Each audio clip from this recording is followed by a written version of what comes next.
Quero convidar vocês a abrirem suas Bíblias no Salmo número 67. À medida que os irmãos forem encontrando, vão ficando de pé para fazermos a leitura na palavra do Senhor.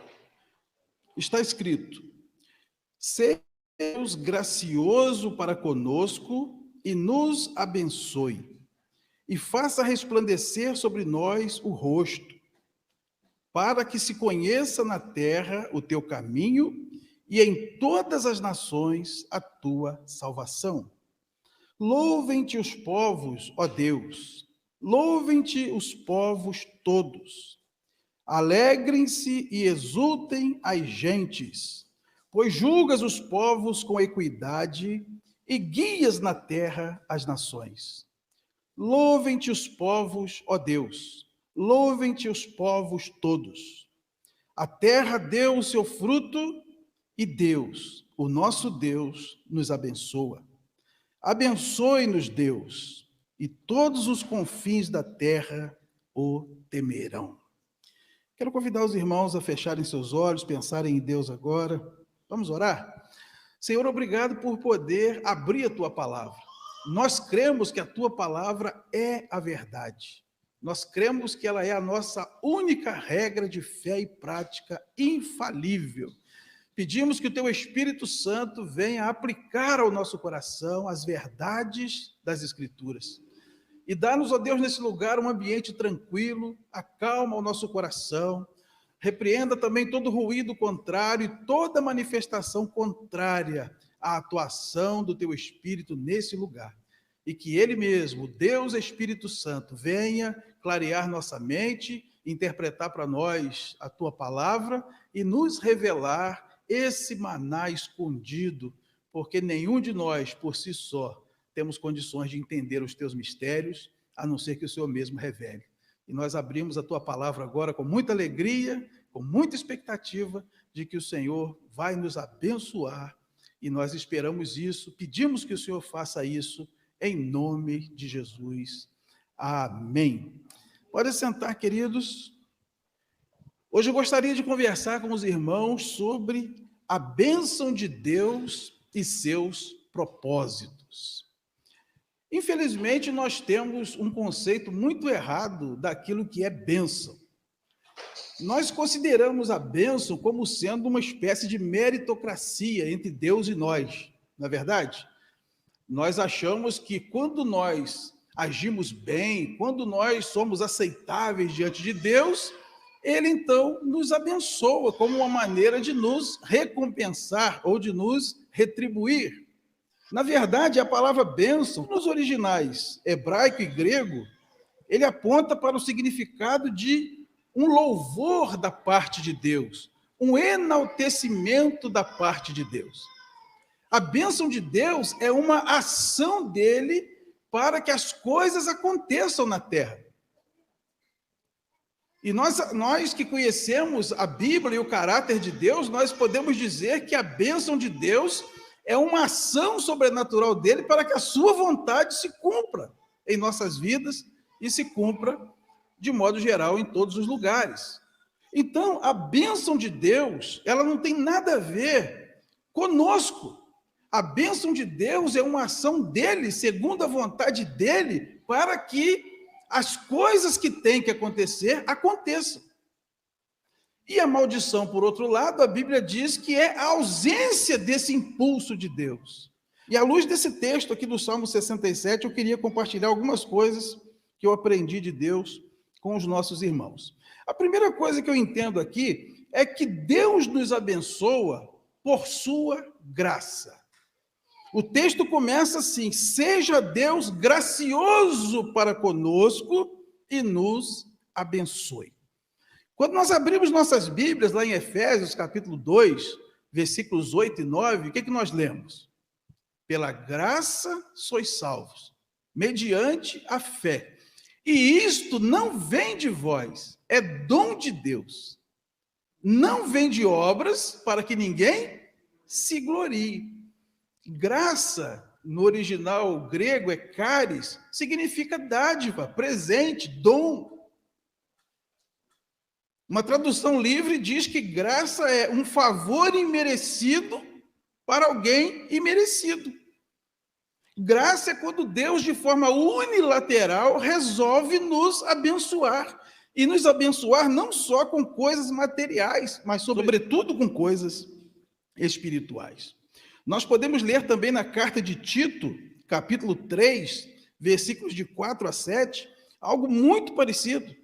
Quando, porém, se manifestou a benignidade de Deus, nosso Salvador, e o seu amor para com todos, não por obras de justiça praticadas por nós, mas segundo a sua misericórdia, ele nos salvou mediante o lavar regenerador e renovador do Espírito Santo, que ele derramou sobre nós ricamente por meio de Jesus Cristo, nosso Salvador, a fim de que, justificados por graça, nos tornemos seus herdeiros, segundo a esperança da vida eterna.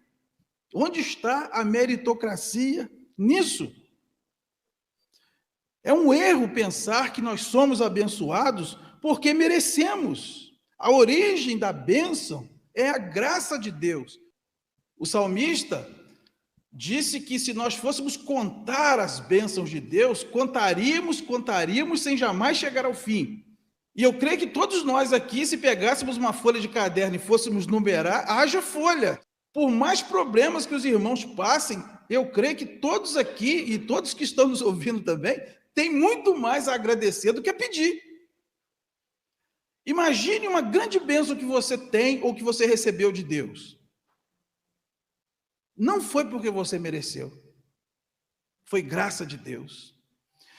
Levar a bênção de Deus para o lado do mérito vai acabar nos levando à soberba, porque nós vamos pensar que somos melhores que o outro. Se temos uma casa melhor, um carro melhor, um emprego melhor, um casamento melhor, filhos melhores, isso não é mérito nosso.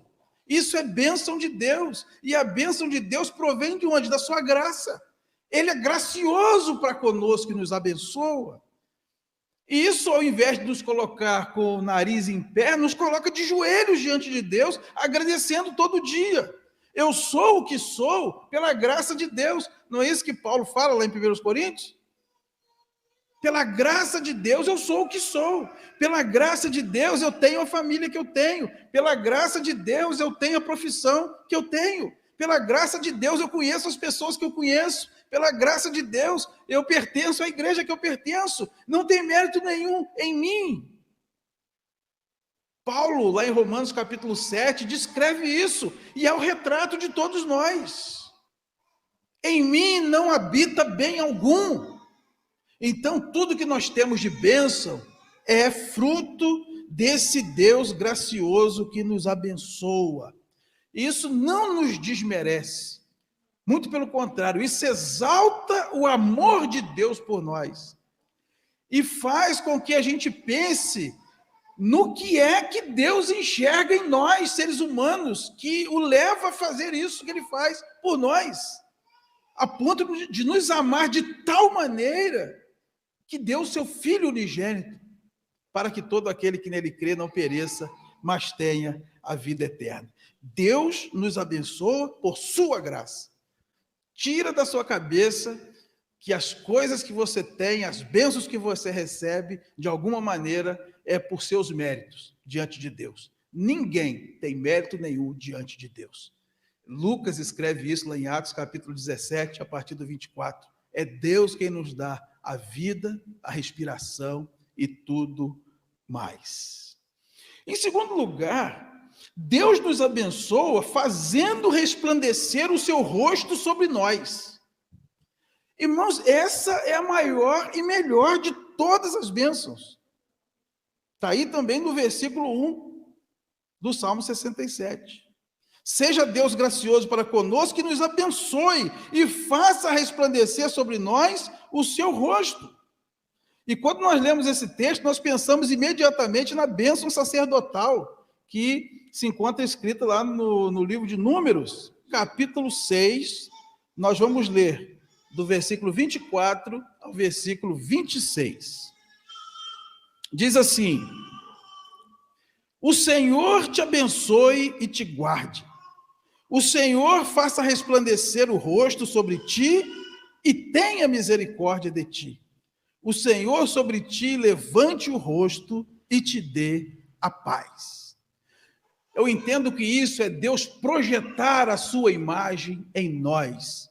É o lavar renovador e regenerador do Espírito Santo. A Bíblia diz que nós fomos criados à imagem e semelhança de Deus. Isso está lá em Gênesis capítulo 1, versículo 26.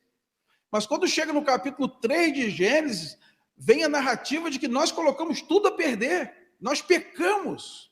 E nós perdemos aquela imagem original de Deus que tínhamos no começo. Nós viramos uma caricatura do Criador. E eu não preciso falar muito para argumentar isso, é só você assistir o jornal. É só ver as últimas notícias, o que o homem é capaz de fazer. Esse homem que foi criado à imagem e semelhança de Deus.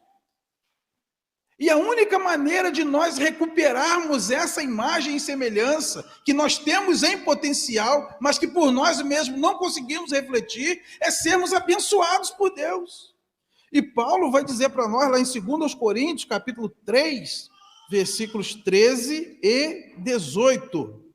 Está escrito: e não somos como Moisés, que punha véu sobre a face, para que os filhos de Israel não atentassem na terminação do que se desvanecia.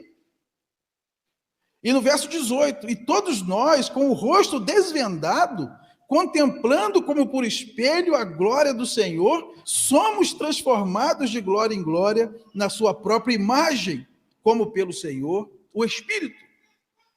A obra do Espírito Santo que hoje habita na vida daquele que se entrega a Cristo é restaurar em nós a imagem perdida. E Paulo aqui faz uma ilustração com a vida de Moisés. Se você ler lá em Êxodo capítulo 34, Moisés ele subia ao monte para orar, e ele ficava lá um tempo na presença de Deus. Quando ele descia, o rosto dele brilhava. A glória de Deus brilhava em Moisés. Só que à medida que o tempo ia passando, aquela glória ia desvanecendo. Ia se apagando o brilho, porque a ação do Espírito Santo no Antigo Testamento era visitativa, não era permanente. Nós entendemos bem isso quando vemos a vida de Sansão, cheia de altos e baixos, a vida de Davi, cheia de altos e baixos. Quando eles se enchiam do Espírito, eles tinham grandes vitórias, mas quando o Espírito Santo os deixava, eles faziam horrores. Então, o que Moisés fazia? Para que o povo não deixasse de buscar os seus conselhos, a sua direção, à medida que o brilho da glória de Deus ia esmaecendo, ele colocava um véu sobre o rosto, para que os filhos de Israel não atentassem da terminação daquilo que desvanecia. Mas hoje a ação do Espírito Santo em nossa vida é permanente. Paulo vai dizer que o Espírito Santo vai nos transformando de glória em glória à imagem de Jesus. Isso se chama santificação. É um processo que começa no dia em que nós recebemos a Cristo como Salvador e vai terminar somente no dia em que nós nos encontrarmos com Ele. Em Filipenses capítulo 1:6 diz isso: aquele que começou a boa obra há de completá-la até o dia de Cristo Jesus. Ninguém está pronto, estamos todos em obras, mas a gente há de convir que há muitos crentes que já estão bem mais parecidos com Jesus do que outros, porque são aqueles que são abençoados por Deus, que pela sua graça, mediante a fé, opera na vida desses que se abrem para Ele. Eu e você podemos permitir essa ação de Deus em nossas vidas. E eu creio que não há bênção maior e melhor que nós devemos desejar, a não ser receber do Senhor essa projeção da sua imagem, esse resplandecer do seu rosto em nós. Nenhum de nós tem brilho próprio. Alguém já disse que o crente é igual à lua. A lua não tem luz, ela só reflete a luz do sol. Por isso que nós temos claridade à noite, quando é fase de lua cheia. É quando ela mais recebe a luz do sol e espelha para a terra, nós também podemos brilhar em nós a face de Cristo, se nós permitirmos que o Espírito Santo nos envolva dessa forma. E esse é o projeto de Deus para o ser humano, transformação. Pegar esse homem caído, esse homem que perdeu a imagem e semelhança original, trabalhar na vida dele com o Espírito Santo e agora ele poder ser de novo a imagem de Deus. Para que nós sejamos uma grande família de Deus, onde Jesus é o primogênito entre muitos irmãos. Então, a maior bênção que Deus quer derramar sobre nós é resplandecer o seu rosto, para que nós venhamos a refletir a sua imagem na terra. Em terceiro lugar, Deus nos abençoa para testemunho aos que não creem. Olha o que diz aí no verso 2. Seja Deus gracioso para conosco, nos abençoe e faça resplandecer sobre nós o rosto, para que se conheça na terra o teu caminho, e em todas as nações a tua salvação.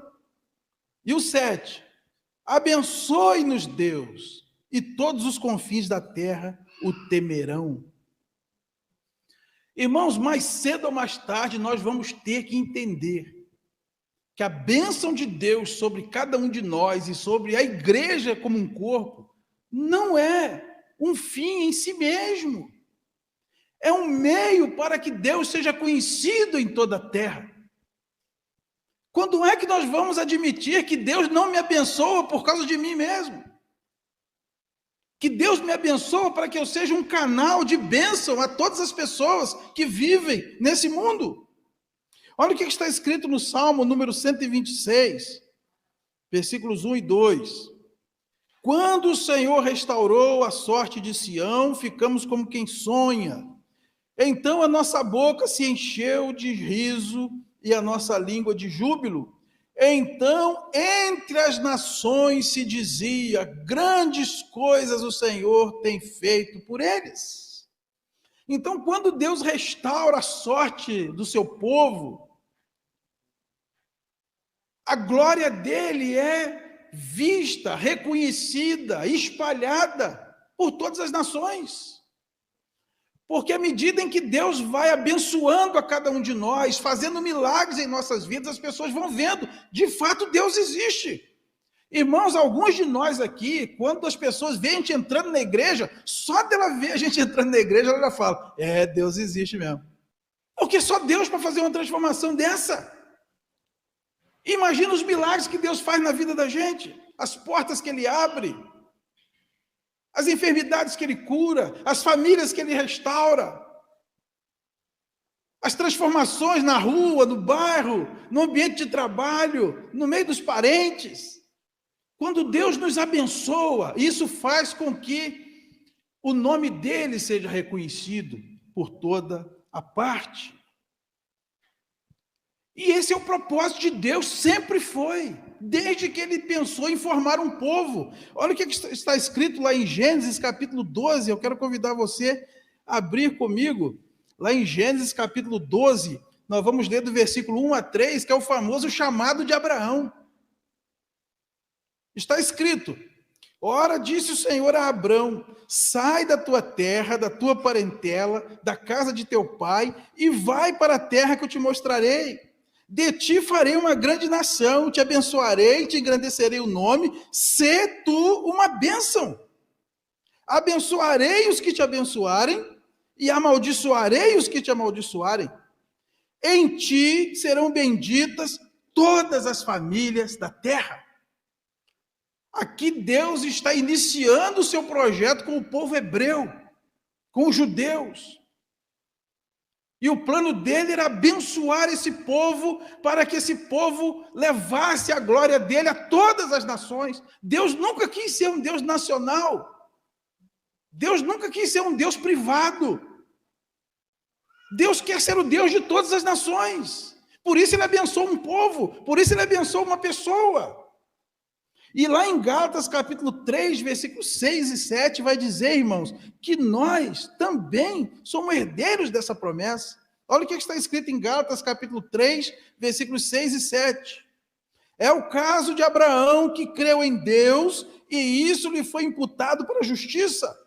Sabei, pois, que os da fé é que são filhos de Abraão. Nós somos herdeiros da mesma promessa de Abraão. Então nós somos herdeiros do mesmo chamado de Abraão.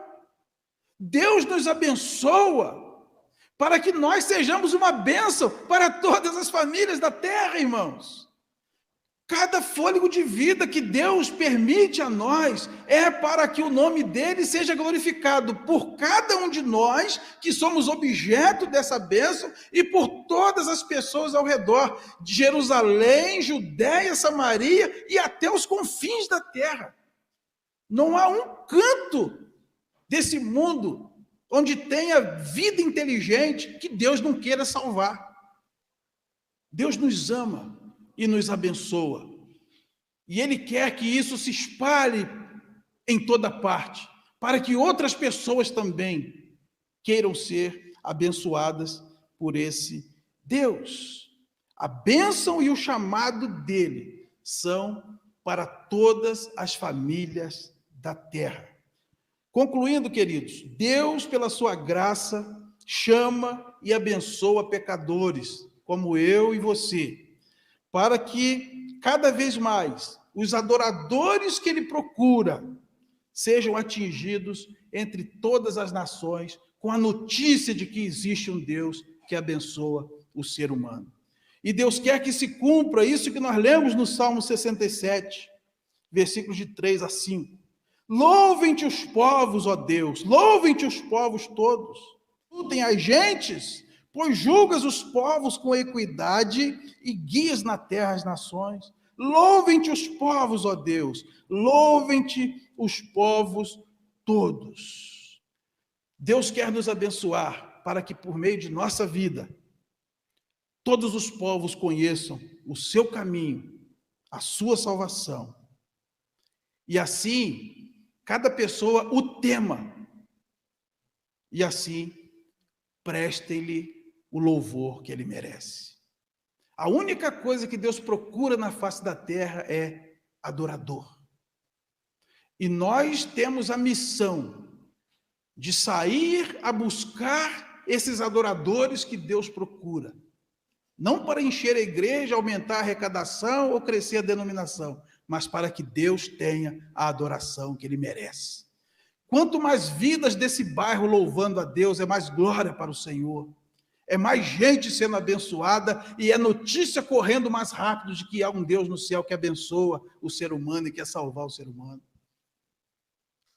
Se essa cidade for atingida e essa cidade começar a louvar a Deus, mais cidades ouvirão de que há um Deus que ama o ser humano e abençoa o ser humano. E assim, cada vez mais os adoradores vão se somando. E esse é o objetivo de Deus ao nos abençoar, para que todas as famílias da terra também sejam abençoadas. Então eu quero que você pense nisso, quando você perceber que está sendo abençoada por Deus. Imediatamente você deve perguntar: o que será que Deus está querendo ao me dar essa bênção que Ele me deu agora? Reconheça que é a graça dEle. Reconheça que Ele está fazendo isso para que você seja mais parecido com Ele e não menos parecido. E reconheça que isso é para que mais pessoas temam a Ele, recebam a sua salvação e também seja abençoado. Que o Senhor abençoe a vida de cada um dos irmãos, que o Senhor abençoe a cada um dos nossos ouvintes que estão em casa.